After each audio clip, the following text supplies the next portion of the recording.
La justice a rendu son verdict dans l'affaire concernant Norman Tavo.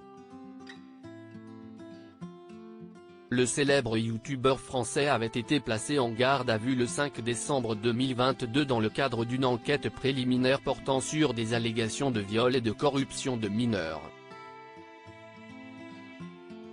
La Brigade de protection des mineurs, BPM, a mené cette enquête en réponse aux plaintes déposées par 6 femmes contre l'humoriste.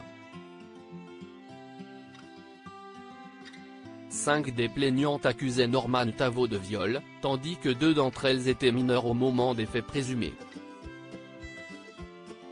La 6e plaignante avait, quant à elle, témoigné contre le youtubeur, l'accusant de manipulation. Selon ses dires, il l'aurait manipulée pour obtenir d'elle des photos et vidéos à caractère sexuel.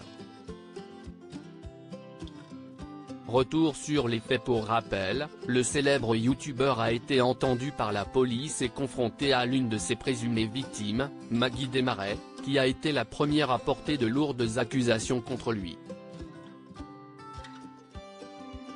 Une garde à vue qui a été levée le lendemain. Quelques jours plus tard, Selma, l'une des 6 plaignantes, est sortie de son silence, sur le plateau de Touche pas à mon poste.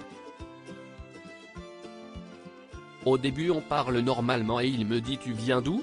Je lui dis que je viens de La Réunion, et il me demande de lui montrer comment c'est. Je lui envoie une photo de loin de moi quand je faisais une randonnée avec mes parents.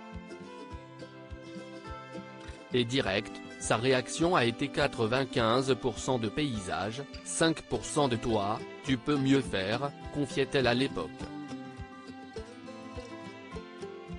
La décision de justice concernant l'enquête pour viol et corruption de mineurs le 11 octobre 2023, Norman Tavo a comparu devant la justice pour connaître l'issue de l'enquête préliminaire sur les accusations de viol et corruption de mineurs à son encontre.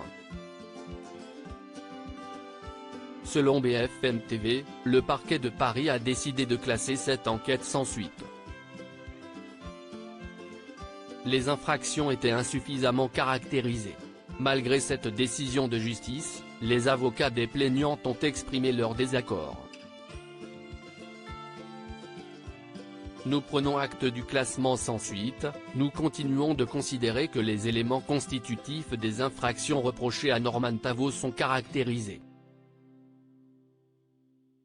Nous nous réservons le droit de déposer une plainte avec constitution de partie civile, ont-ils déclaré auprès de BFM Télévision.